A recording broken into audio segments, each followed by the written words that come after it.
तो आज दिन एग्जिट पोल का है। 5 राज्यों के लिए एग्जिट पोल जिस तरीके के आ रहे हैं वो कुछ के लिए खुशी का सबब है, कुछ राजनीतिक दलों के लिए तो किसी के लिए मायूसी का सबब है।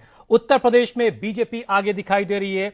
कुछ सर्वेज जो है 190 से 210 सीटें उनको दे रहे हैं, कुछ सर्वेज 185 सीटें दे रहे हैं, जबकि एसपी और कांग्रेस के खाते में 110 से 130 सीटें दी जा रही हैं और बीएसपी को मैक्सिमम जो सीटें मिल रही हैं वो 90 मिल रही हैं। ये तमाम एग्जिट पोल के एवरेज मैं आपको आंकड़े बता रहा हूं। उत्तराखंड की भी हमने बात की है, लेकिन यह जरूरी नहीं कि ये एग्जिट पोल ही नतीजों में तब्दील हो जाएंगे। ये मुमकिन है कि वो आसपास हो और यह भी मुमकिन है कि ये एग्जिट पोल के नतीजे बिल्कुल से औंधे मुंह नीचे गिर जाएं। ये हम इस बिना पे कह रहे हैं कि जो पिछला वक्त गुजरा है उन तमाम वक्तों में जो सर्वेज हुए हैं वो हमको ये बताते हैं कि सर्वेज भी गलत साबित हो सकते हैं। एक रिपोर्ट आप देखें, फिर हम अपने मेहमानों से एक बार फिर से चर्चा की शुरुआत करते हैं।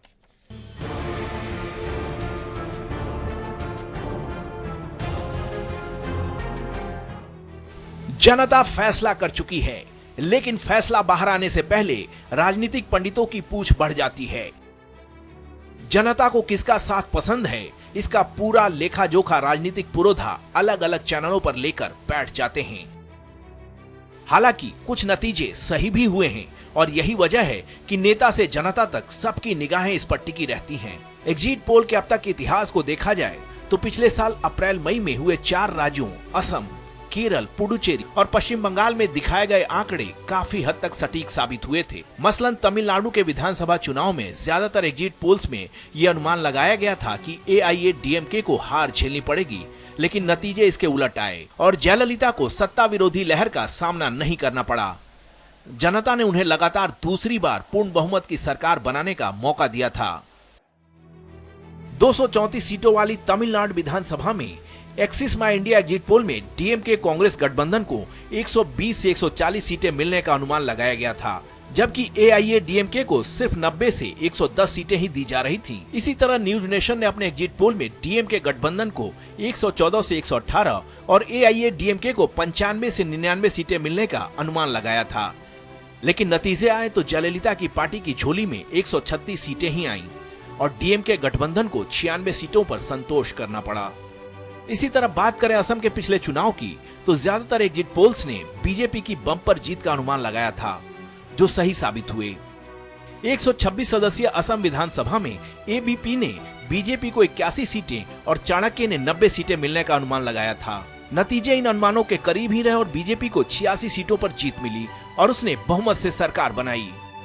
बात करें पश्चिम बंगाल की तो चाणक्य ने अपने सर्वे में TMC को 210 और सी वोटर ने 167 सीटें दी थीं, लेकिन 294 सीटों वाली विधानसभा में ममता बनर्जी की TMC को 211 सीटें मिली। केरल में ज्यादातर एग्जिट पोल्स में सत्ताधारी UDF के बेदखल होने की बात कही गई थी, जो सही साबित हुई। सी वोटर ने LDF को 78 सीटें मिलने की भविष्यवाणी की थी और जब रिजल्ट आया तो 140 सीटों वाली केरल विधानसभा में लेफ्ट डेमोक्रेटिक फ्रंट को 91 सीटें मिली। इसी तरह पुडुचेरी में ज्यादातर एग्जिट पोल सही साबित हुए थे, लेकिन सबसे बड़ा उलटफेर बिहार में देखने को मिला। 243 सीटों वाली बिहार विधानसभा में ABP निल्सन ने महागठबंधन को 130 और NDA को 108 सीटें मिलने का अनुमान लगाया था, जबकि टाइम्स नाउ सी वोटर के सर्वे में महागठबंधन को 122 और NDA को 111 सीटें दी गई थीं। लेकिन नतीजे एकदम उलट थे और जनता ने महागठबंधन को 178 सीटों पर जीत दिलाई।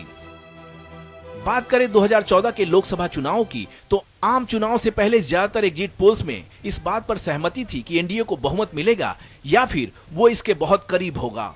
एग्जिट पोल में बीजेपी के अब तक के सर्वश्रेष्ठ प्रदर्शन का भी अनुमान लगाया गया था। नतीजे आए तो न्यूज 24 के चाणक्य सर्वे का अनुमान सबसे सही साबित हुआ। शायद इसी उलटफेर की गुंजाइश की वजह से वो सियासी पार्टियां इसे सही नहीं मानती जिनके हक में आंकड़े नहीं होते। Team news world India.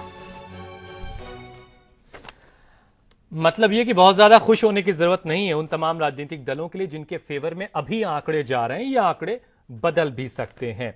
Anil ji, हम ब्रेक पर जाने से पहले बात कर रहे थे उत्तराखंड की।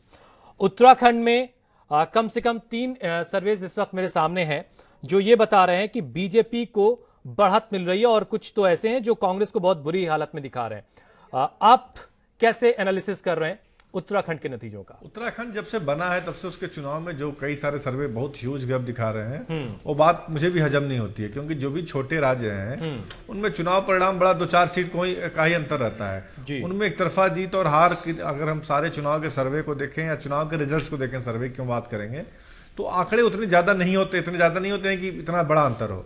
उत्तराखंड में कांग्रेस और भाजपा की टक्कर जो कहें वो बहुत करीब थी।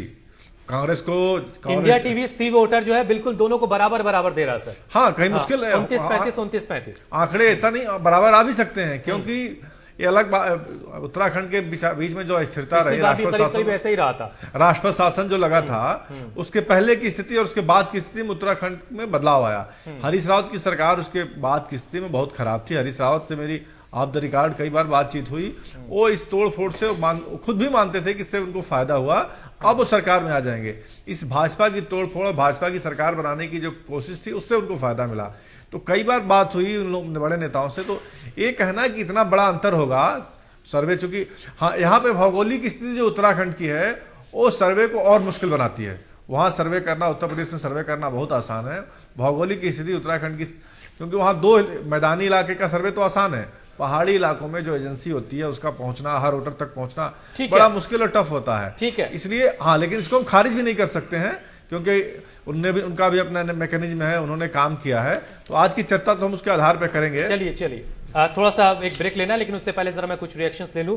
रविदास साहब, कैसे फाइनली कंक्लूड कीजिए आपकी, आप आज की जाहिर सी बात है आंकड़े आपको पसंद नहीं आ रहे होंगे, फिर भी एक फाइनल कमेंट आपका।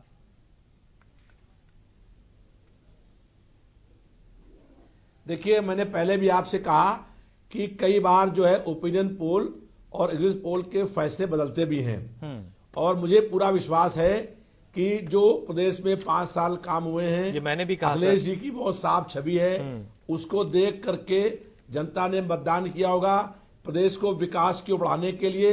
तो अखिलेश यादव जी फिर से प्रदेश के पूरे बहुमत के साथ अगले मुख्यमंत्री होंगे। चलिए, आजम खान और आपके बयानों के बाद भी अगर ये भरोसा है लोगों ने तो ये काबिल तारीफ है।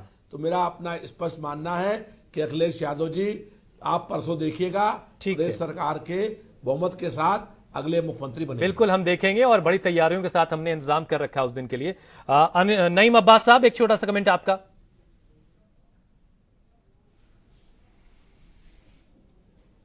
यही मानना है कि आप नहीं है, और इंशाल्लाह आप देखेंगे 11 मार्च को हमारी बहन कुमारी मायावती फिर 5वीं बार मुख्यमंत्री बनने जा रही हैं। चलिए, बहुत उम्दा। राकेश त्रिपाठी साहब, एक फाइनल कमेंट। 11 तारीख को 11 बजे ही समाजवादी पार्टी और बहुजन समाज पार्टी के 12 बज जाने का काम हो जाएगा। भारतीय जनता पार्टी के पक्ष में जिस तरह का समर्थन, ये बात आपके अकाली दोस्तों को अच्छी नहीं लगेगी, सभाओं में देखा है। ये बात जो आपने कही है आपके अकाली मित्रों को पसंद नहीं आएगी। आधार पर पूरे विश्वास के साथ कह सकता हूं भारतीय जनता पार्टी पूर्ण बहुमत की सरकार बनाएगी। ये बात आपके अकाली दोस्तों को पसंद नहीं आएगी। बहरहाल बहुत बहुत शुक्रिया, सोच रहे हैं कि अभी भी हम उसमें खड़े हैं। बहुत बहुत शुक्रिया नईम अब्बास साहब, बहुत बहुत शुक्रिया राकेश त्रिपाठी साहब, और बहुत बहुत शुक्रिया रविदास मेहरोत्रा साहब। आदिल सिंह बोपराय मेरे साथ मौजूद रहेंगे, टीआम रामचंद्रन साहब मेरे साथ रहेंगे, अनिल राज साहब मेरे साथ लगातार जुड़े रहेंगे, और कुछ और खास मेहमान एक ब्रेक के बाद मेरे साथ और जुड़ेंगे, जिनके साथ हम चर्चा करेंगे और सूबों की भी, जिसमें मणिपुर है, गोवा है, और ये तमाम सूबों में जो एग्जिट पोल के जो नतीजे आ रहे हैं वो किस हद तक करीब हो सकते हैं एक्चुअल नतीजों के, इस पर हम बातचीत कर रहे हैं। एक छोटा सा ब्रेक, फौरन लौट रहे हैं।